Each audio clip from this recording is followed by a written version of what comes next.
Hello students, आज की class में हम कंपनी का मीनिंग और उसके फीचर्स डिस्कस करेंगे। सबसे पहले आपको पता होना चाहिए कि कंपनी होती क्या है।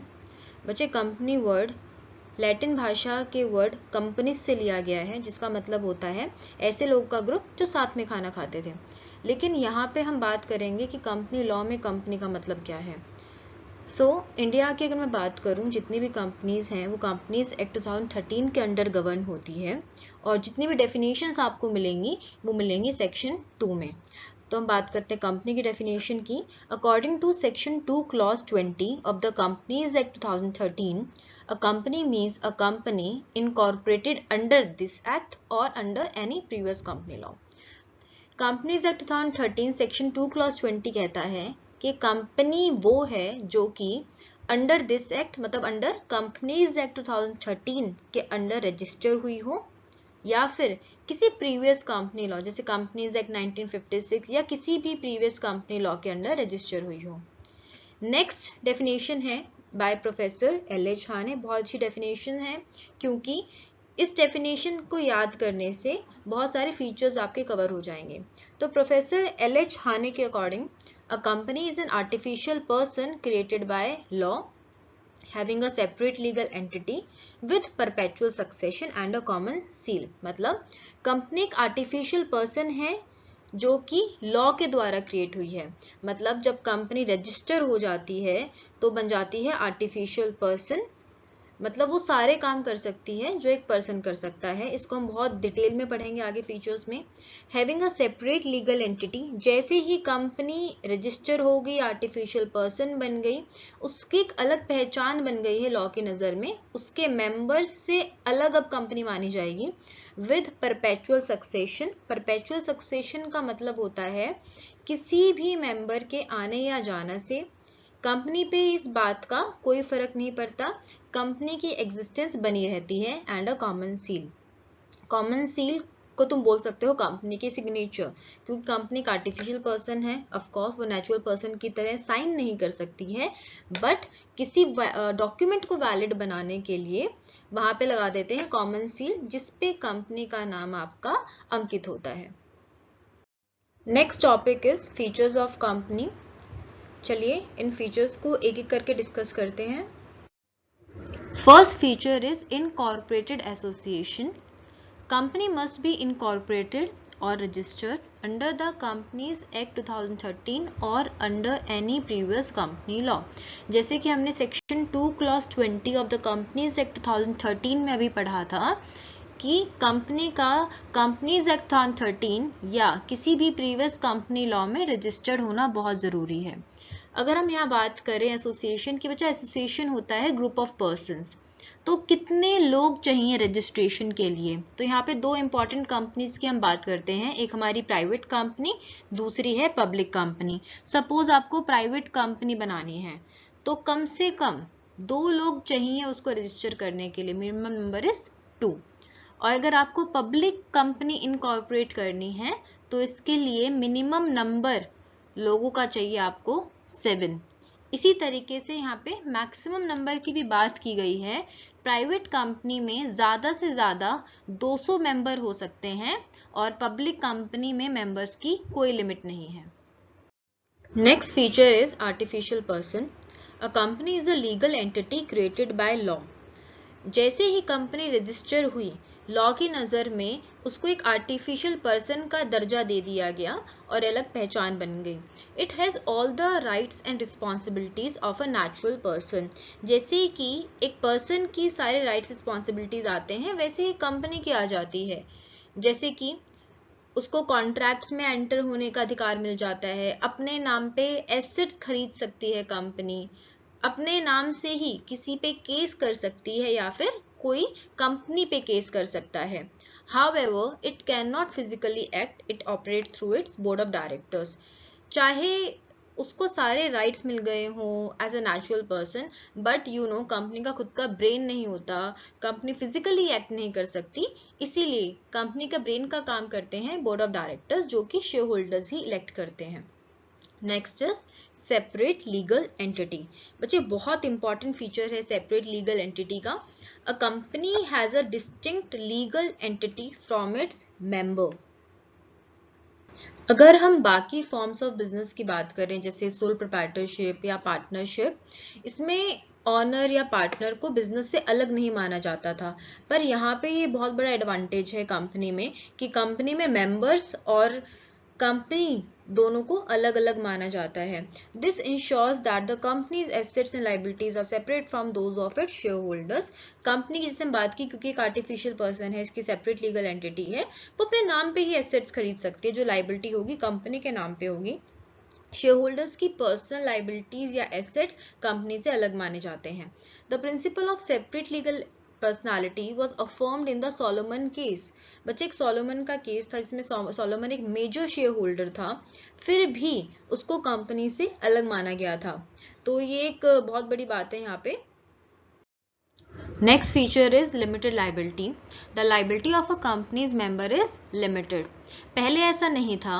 पहले जो हमारे फॉर्म्स ऑफ बिजनेस थे, सोल प्रोप्राइटरशिप, पार्टनरशिप, वहाँ पे लाइबिलिटी अनलिमिटेड हुआ करती थी ऑनर या फिर हमारे पार्टनर्स की. तो in case of loss creditors को राइट मिल जाता था कि ऑनर के पर्सनल एसेट्स, उनके घर, गाड़ी सब बेच सकते थे वो अपना लॉस कवर करने के लिए. यहाँ पे हमारे शेयर होल्डर प्रोटेक्ट होते हैं क्योंकि उनकी लाइबिलिटी लिमिटेड होती है कंपनी में. और कहाँ तक लिमिटेड होती है? It depends on the type of company. Suppose company है लिमिटेड बाय शेयर्स, तो लाइबिलिटी लिमिटेड होगी to the unpaid value of their shares. मतलब अगर एक शेयर होल्डर है, उसके पास 100 रुपए के शेयर हैं और उसमें से 60 रुपए वो एप्लीकेशन और अलॉटमेंट पे कर चुका, अनपेड कितना बचा? 40. तो अगर लॉस हो जाता है कंपनी को, तो वो शेयर होल्डर सिर्फ 40 रुपए मांगने का ही अधिकार रखती है, उससे ज्यादा अधिकार नहीं रखती. दूसरा हमारा टाइप ऑफ कंपनी यहाँ पे आती है लिमिटेशन से, लिमिटेड बाय गारंटी. इसमें मेंबर्स गारंटी लेते हैं कि वाइंडिंग अप के टाइम जब कंपनी बंद हो रही है, उस टाइम हम इतने तक की गारंटी ले रहे हैं अमाउंट की. मान लो एक शेयर होल्डर ने गारंटी ले रखी है 2 लाख रुपए की, तो in case of winding up company उससे 2 लाख से ज्यादा अमाउंट नहीं मांग सकती, चाहे लॉस कितना भी बड़ा हो. This ensures that the personal assets of shareholders are protected even if the company faces financial difficulty. Company को चाहे कितना भी फाइनेंशियल प्रॉब्लम आ गया है, कितना भी लॉस हो गया है, शेयर होल्डर को पता है कि उसके पर्सनल एसेट्स प्रोटेक्टेड है. नेक्स्ट हमारा पॉइंट है परपेचुअल सक्सेशन. परपेचुअल सक्सेशन का मतलब होता है continuous existence of company despite of its changing membership. The company's existence is not affected by the death, insolvency or retirement of its members. मतलब members चाहे change हो रहे हैं, आ रहे हैं, जा रहे हैं, किसी की death हो जाती है या कोई दिवालिया हो जाता है, कोई retire हो जाता है, इससे कंपनी की एग्जिस्टेंस पे कोई फर्क नहीं पड़ता. कंपनी की एग्जिस्टेंस कंटिन्यू रहती है. क्यों? क्योंकि it is a creation of law and can be dissolved only under the law. क्योंकि लॉ से क्रिएट हुई है, तो कंपनी जब बंद हम बात करें कि बंद कैसे होगी, वो भी लॉ के अंडर ही होगी, जिसको हम बोलते हैं वाइंडिंग अप ऑफ कंपनी. तो यहाँ पे बोला जाता है इस केस में मेंबर्स में कम एंड मेंबर्स में go but the company goes on forever. सदस्य आए या जाएं, कंपनी पे इस बात का कोई फर्क नहीं पड़ता, कंपनी हमारी चलती रहती है. Next feature is transferability of shares. आपने पार्टनरशिप में पढ़ा होगा, अगर एक पार्टनर को अपना शेयर ट्रांसफर करना है तो उसको बाकी सभी पार्टनर्स की कंसेंट की नीड होती है, बट यहाँ ऐसा कुछ नहीं है. In a public company shares can be freely transferred providing liquidity to investor. Public company की हम बात करें तो वहाँ पे शेयर्स इजीली ट्रांसफर हो जाते हैं, कोई रोक टोक नहीं है, तो इन्वेस्टर्स को यहाँ लिक्विडिटी मिल जाती है, वो जब चाहे स्टॉक एक्सचेंज पे अपने शेयर बेच भी सकते हैं और खरीद भी सकते हैं. However, private companies may impose restrictions on share transfer through their article of association. Private companies फिर भी थोड़ी बहुत restriction लगा देती हैं अपने article of association के section 2 clause 68 के द्वारा. अभी article of association क्या है? कंपनी में 2 important document होते हैं जब कंपनी बनती है, MOA और AOA, memorandum of association and article of association, जिनके बारे में हम फर्दर लेक्चर्स में डिस्कस करेंगे. नेक्स्ट फीचर की हम बात करते हैं जो कि है common seal. Common seal means the official seal of a company wherein the name of the company is engraved in full. जैसे कि मैंने आपको पहले बताया था, कंपनी की कॉमन सील उसकी सिग्नेचर की तरह काम करती है, क्योंकि कंपनी फिजिकली एक्ट नहीं कर सकती। तो अगर कंपनी को कोई भी डॉक्यूमेंट वैलिड बनाना है, उस पर अपनी ये कॉमन सील लगा देती है और इस कॉमन सील पे कंपनी का पूरा नाम एंग्रेव्ड होता है। बट 2015 में अमेंडमेंट हुई थी, जिसके बाद में ये ज़रूरी नहीं है कि कंपनी इसको लगाए, ऑप्शनल हो गया है, फिर भी बहुत सारी कंपनीज अभी भी इसको यूज़ करती हैं। Next feature is separate property. Company can own, enjoy and dispose property in its own name. Members have no direct ownership rights over company property. क्योंकि कंपनी की separate legal entity होती है, company का artificial person है, तो वो अपने नाम पे प्रॉपर्टी ले सकती है, अपने नाम से ही उसको बेच सकते हैं। मेंबर्स का कंपनी की प्रॉपर्टी पे डायरेक्ट अधिकार नहीं होता है। Next is capacity to sue and be sued. A company being a body corporate can sue and be sued in its own name. क्योंकि आप जानते हो सेम चीजें हैं बच्चे, कंपनी की सेपरेट लीगल आइडेंटिटी है और कंपनी एक आर्टिफिशियल पर्सन है। क्योंकि वो आर्टिफिशियल पर्सन है, वो अपने नाम पे सारी चीजें कर सकती है। इसी तरीके से अगर उसको किसी पे केस करना है या किसी को कंपनी पे केस करना है, वो कंपनी के नाम से ही होगा। All legal proceedings against the company are to be instituted its own name. अगर किसी को भी कंपनी के अगेंस्ट कोई भी लीगल कार्रवाई करनी है तो कंपनी के नाम पे होगी। सिमिलरली द कंपनी में bring an action against anyone in its own name. अगर कंपनी को भी किसी के अगेंस्ट कोई एक्शन लेना है तो कंपनी अपने नाम पे ही लेगी। Next feature is limitation of action. A company's actions are restricted to those within the scope of its MOA.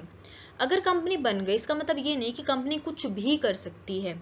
जब कंपनी बनेगी तो उसका सबसे पहले डॉक्यूमेंट बनेगा मेमोरेंडम ऑफ एसोसिएशन।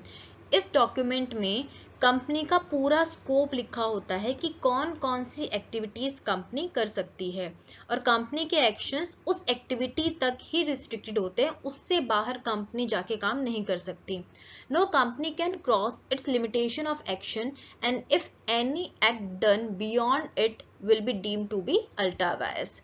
जैसे कि मैंने बताया, कंपनी उस स्कोप से, अपने मेमोरेंडम ऑफ एसोसिएशन से बाहर नहीं जा सकती। सपोज उससे बाहर जाके, स्कोप से बाहर जाके कंपनी कोई भी काम कर दिया तो उसको अल्ट्रा वायरस माना जाएगा। अल्ट्रा वायरस का मतलब होता है इनवैलिड हो जाएगा वो काम। Next is representative management. The shareholders elect a board of directors to manage the company's affair. As you know, company बड़े लेवल की होती है, उसमें नंबर ऑफ मेंबर्स हो सकते हैं। अगर सभी डिसीजन मेकिंग करने लग गए, डे टू डे एक्टिविटी में डिसीजन मेकिंग करने लग गए, तो बच्चे डिसीजन मेकिंग में डिले इतना हो जाएगा कि हो सकता है अपॉर्चुनिटी ही हाथ से निकल जाए।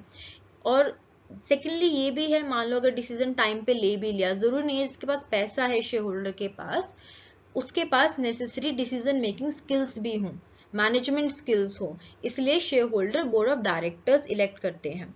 This ensures professional and efficient management as the day to day operations are overseen by directors. ज्यादातर ये जो बोर्ड ऑफ डायरेक्टर्स होते हैं ये प्रोफेशनल्स होते हैं, इनके पास मैनेजमेंट स्किल्स होती हैं ताकि सारे एक्टिविटीज और सारे डिसीजन बहुत अच्छे से लिए जा सकें। Last feature is termination of existence. As it is born by an act of law, so a company can be dissolved only by law known as winding up of company.